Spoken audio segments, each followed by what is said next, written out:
Good day, everyone. Today I'm going to discuss the chapter 6, Existential Therapy. So, existential therapy is more a way of thinking or an attitude about psychotherapy. It can be best described as a philosophical approach that influences a counselor's therapeutic practice. It focuses on exploring themes such as morality, meaning, freedom, responsibility, anxiety, and aloneness as these relate to a person's current struggle. Its goal is to assist clients in their exploration of the existential givens of life, how these are sometimes ignored or denied, and how addressing them can ultimately lead to a deeper, more reflective, and meaningful existence. So, the basic dimensions of the human condition according to existential approach includes the capacity for self-awareness, freedom and responsibility, creating one's identity and establishing meaningful relationships with others, the search for meaning, purpose, values, and goals, anxiety as a condition of living, and lastly, awareness of death and non-being. So the first preposition is the capacity for self-awareness. In this, we increase our capacity to live fully as we expand our awareness in the following areas, such as we are finite and do not have unlimited time to do what we want in life. We have the potential to take action or not to act. Inaction is a decision. We choose our actions and therefore we can partially create our own destiny. Meaning is the product of discovering how we are thrown or situated in the world and then through commitment and living creatively. And then as we increase our awareness of the choices available to us, we also increase our sense of responsibility for the consequences of these choices. We are subject to loneliness, meaninglessness, emptiness, guilt, and isolation. And lastly, we are basically alone, yet we have an opportunity to relate to other beings. And preposition to freedom and responsibility, it says that existential therapy embraces three values, which are the freedom to become within the context of natural and self-imposed limitations. Second is the capacity to reflect on the meaning of our choices. And lastly, the capacity to act on the choices we make. And the third preposition is striving for identity and relationship to others.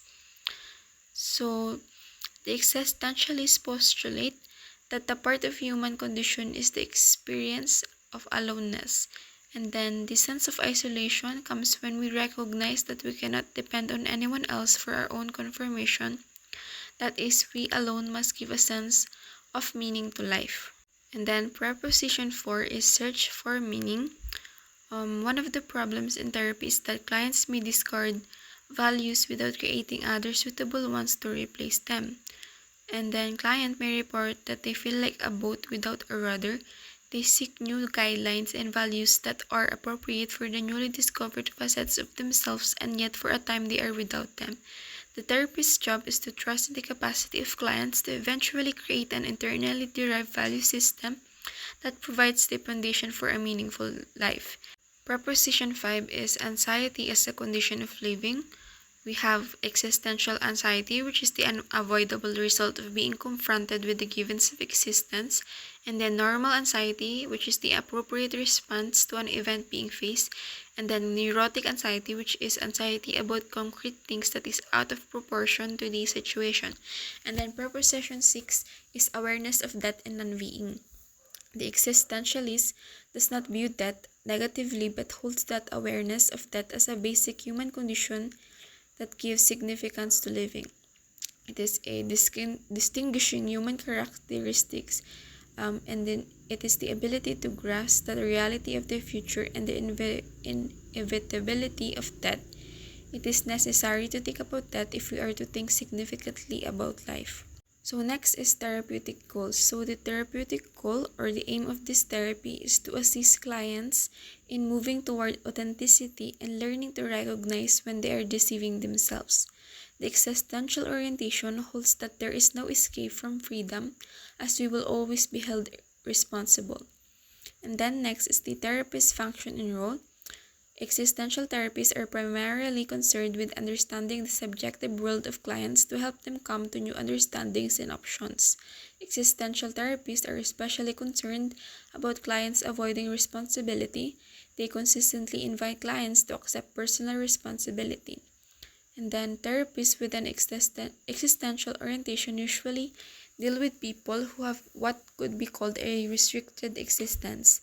These clients have a limited awareness of themselves and are often vague about the nature of their problems. So now we move on to the application of the therapeutic techniques and procedures. So there are three phases of existential counseling. In the initial phase of counseling, therapists assist clients in identifying and clarifying their assumptions about the world.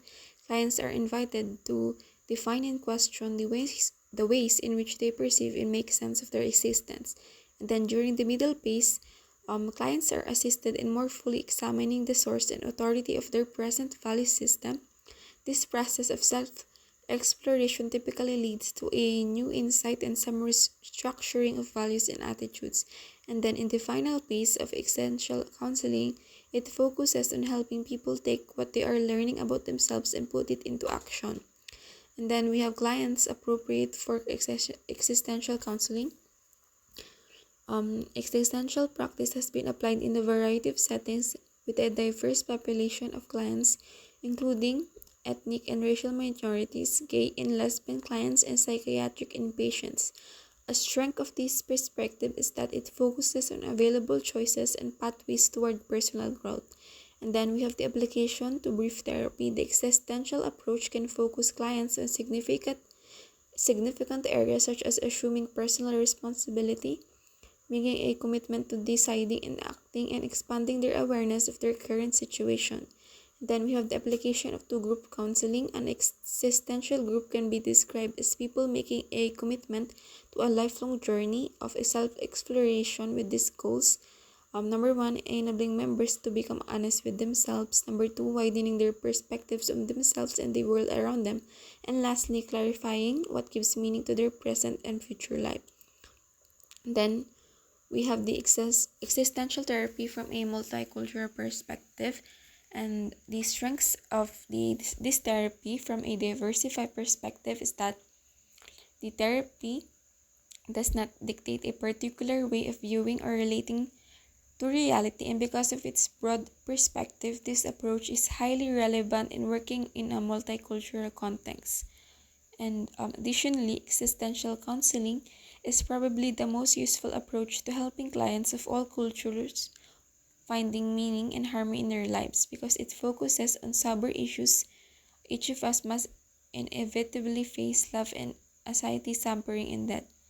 And then the shortcomings of this therapy is that for those who hold a systematic perspective, these existentialists can be criticized on the grounds that they are excessively individualistic and ignore the social factors that cause human problems. And that will be all. Thank you for listening.